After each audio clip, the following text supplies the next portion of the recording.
Hello hello everyone, how are you?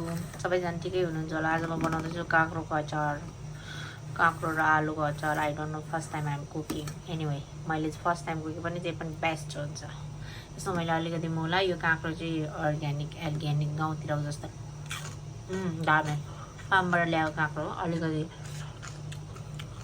यो chilli, small chilli स्पाइसीवाला, यो अलिकति ठुलोवाला स्पाइसी हुँदैन, ओन्ली फर राम्रो देख्नको लागि। And then this one is the onion chop गरे एउटा. So after that आलु र टमाटर बोइल गर्दैछु। हेर्दै गर्नु ल मैले कसरी बनाउँछु। आई होप तपाईँहरू सबैजना सन्चै हुनुहुन्छ होला। अनि पछि यस्तो यस्तो भिडियोहरू हेर्नको लागि मेरो ब्लग सब्सक्राइब गर्नु होला, I mean YouTube channel subscribe गर्नु होला। Keep watching. अब मैले बोइल गरेको टमाटरलाई पनि पखालेर वास गरेर यसरी राखेँ। अब म त्यसलाई अलिकति फ्राई गर्छु। एन्ड देन आलु चाहिँ फ्राई गर्दिनँ, आलु चाहिँ यसरी तासेर राखेँ। सो हेर्दै जानु म कसरी बनाउँछु। सर्टकट हुन्छ, सानो ब्लग हुन्छ।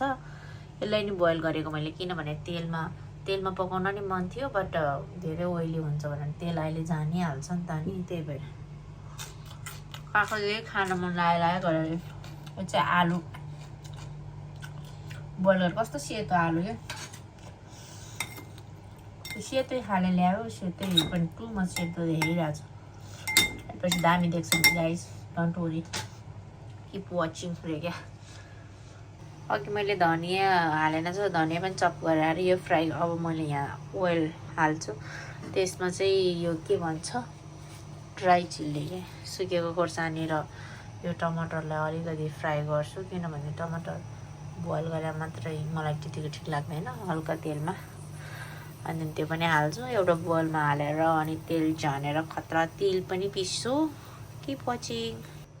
यो मेरो तिल पिस्यो। योभन्दा चाहिँ मैले धेरै धमिलो बनाउन सकिँदैन, आई मिन के अरे धुलो बनाउन सकिँदैन। यतिकै हो गाइज, किप वाचिङ।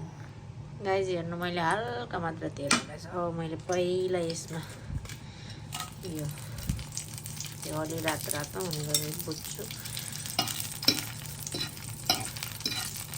मिक्स गर्नुपर्छ यो भुटेपछि। यो र गार्लिक पनि 2-3 पिस हालेको छु। मेरो गार्लिक चाहिँ गार्लिकै भइसक्यो। गार्लिक मैले फ्राई गरेर मिक्स गर्ने भनेर उ गरेन क्या, किनभने यो गार्लिक ठुल्ठुलो पिस छ क्या, त्यही भएर मलाई धनियाँको पनि एकछिन रातो हुनुन्जेलसम्म यो पकाउँछु। हल्का रातो हुनु पऱ्यो नि त फ्लेभर आउनलाई। मैले ग्यास सानो पारेको छु, त्यही भएर अहिले टाइम लाग्छ गाइस।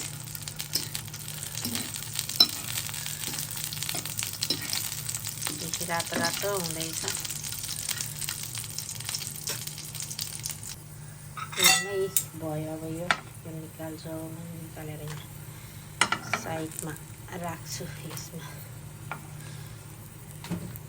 अब यसमा म टमाटर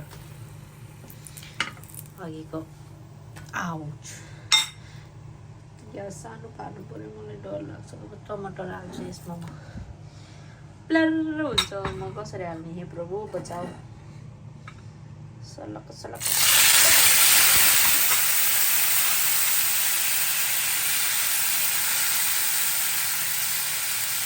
एक कुराको डर हुन्छ, यही हुन्छ गाइस मेरो। हेर्नु, त्यसमा मैले हालेँ नुन, हल्दी, अलिकति गरम मसला, जिरा, के भन्छ जिराको धुलो, okay. And then this one Kashmiri lal mirchi. I will cook this one for maybe 1 or 2 minutes। केसरहरू पाक्नुपर्छ नि, अहिले अचारमा डाइरेक्ट हालेको मन पर्दैन कि मलाई। अनि तेल झान्दाखेरि हाल्यो भने झनै कस्तो देखिन्छ। सो यसरी मिक्स गर्ने यसलाई। अहिले अचार पनि त म हातले मुट्छु नि त, ड्याम लाएर। अनि पछि थाहा हुन्छ कसरी मैले बनाउँदो रहेछ। यो कश्मीरी लाल मिर्चीको चाहिँ आई लाइक द कलर, त्यसलाई कलर धेरै मनपर्छ मलाई। अहिले हेर्नु न कस्तो खतरा बन्छ मेरो अचार। तपाईँहरूको हात चाटिरहनुहुन्छ मैले भातसँग त्यो अचार गम खाँदाखेरि। पाक्न लाग्यो 1 more minute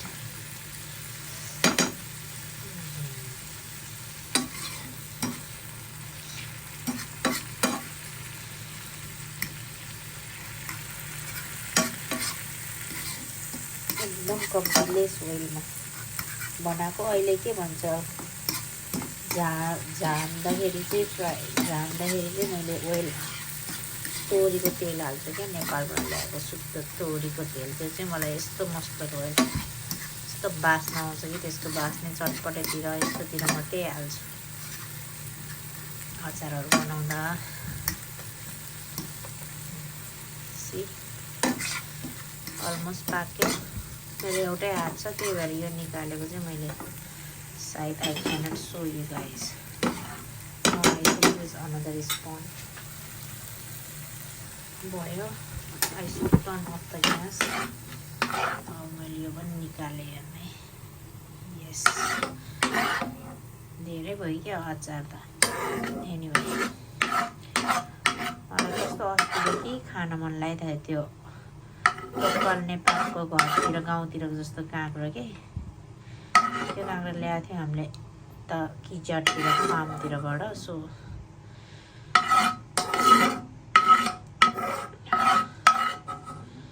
ग्यास त अफ गरेको त हेर्नु मेरो यो टमाटर पनि भयो अब यो सबै मिक्स गर्छु दामी बनाउँछु हेर्नु है गाइस हेर्नु त मेरो तेल हुत्तु जल्यो अब म त्यसमा यो मेथी यति हाल्छु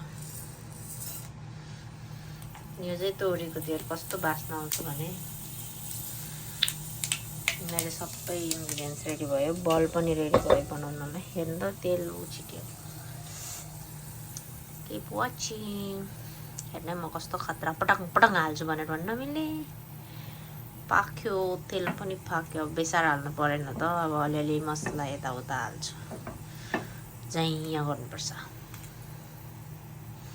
अब यो मेरो बल रेडी भयो अब मैले त्यसमा हालेँ काँक्रो this is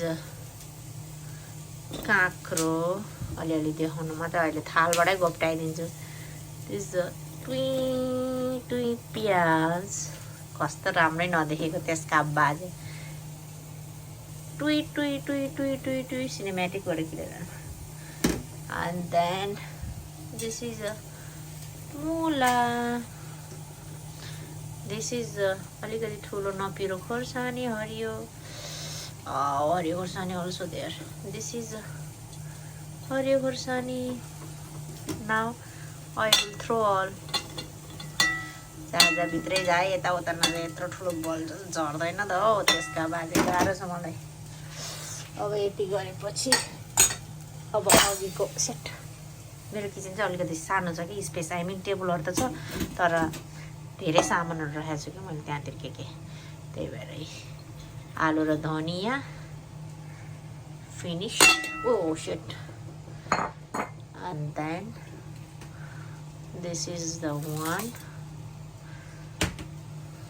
and then this is the one is अघिको टमाटर वाउ स्टिल तातो रहेछ वेट गर्ने मैले तेल झन्न गर्छु अब गाइज अब हेर्नु म यसमा हाल्छु अघि पिनेको मेरो तिल चाहिँ काँक्रोको अचारमा मिठो हुन्छ मेरो ग्यास कितना फोर देखेको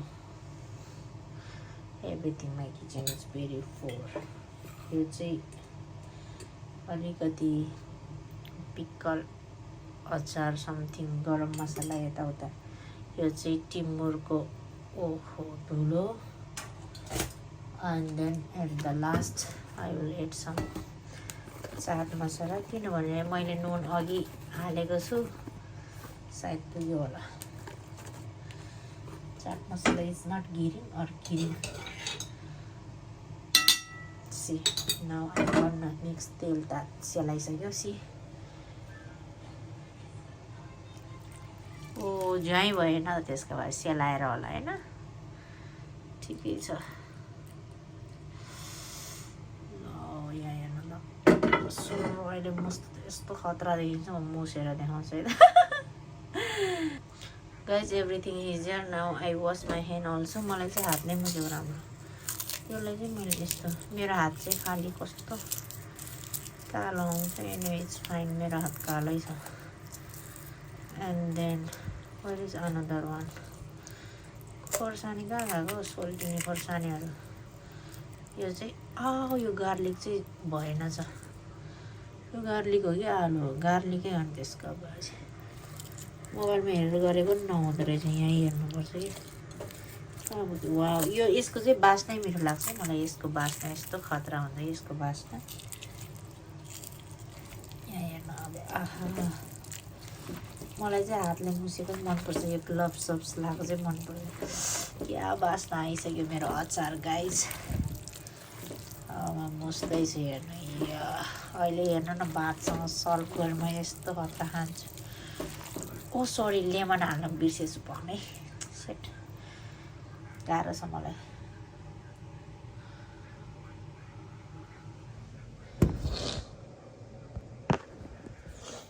गाइज अहिले चाहिँ मैले लेमन पनि निचोरेर हालेँ अब हेर्नु है अलिकति नुन कम्ती भएछ त्यही भएर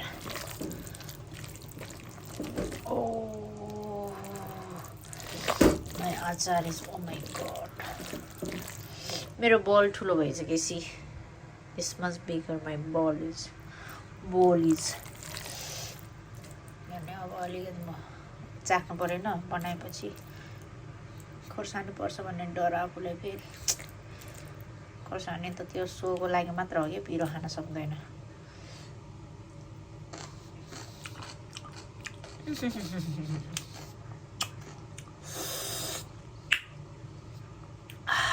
खतरा भएछ अहिले अझ भातसँग पस्किन्छु हेर्नु है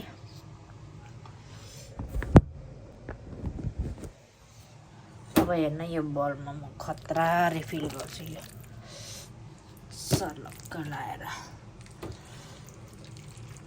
एउटा हातले मोबाइल पक्राएछ एउटा हातले काम गरिरहेछ गाह्रो छ नि त हो मलाई नि भिडियो बनाउन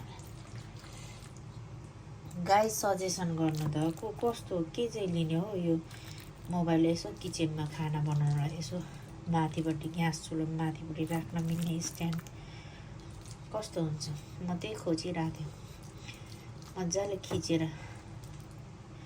उ गर्नुहुन्छ नि त के अरे भिडियो बनाउनुहुन्छ नि त ल हेर्नु मेरो अचार मेरो हात यो मेरो अचार लुक्स हाउ इज माई अचार गाइज ल हेर्नु मेरो अचार वाउ अचार इज रेडी यही मुला हो अर्ग्यानिक यो यस्तो खालको कुकुम्बर के नेपालको जस्तो ठुलो ठुलो अब म भातसँग गब्लो गब्लो खान्छु तपाईँहरू हेर्दै गर्नु होला सी लुक्स माई अचार हाउ इज माई अचार गाइज अब हेर्नु मेरो भात रेडी भयो त मेरो खाना यसमा अघिको अचार वा यो एक्साइटेड छु खानालाई देन मुलाको सलाद काँक्रो चिकन अलिकति हालेँ किनभने म आज पुरा भेज खान्छु भनेर सोचिरहेको थिएँ अनि चिकन थियो त अलिकति खाइदिउँ भनेर Thank you so much for watching. Bye bye. Love you all. Please do subscribe my YouTube channel. आजको रेसिपी चाहिँ यो अचारको है त guys. Thank you for watching. Please subscribe my channel.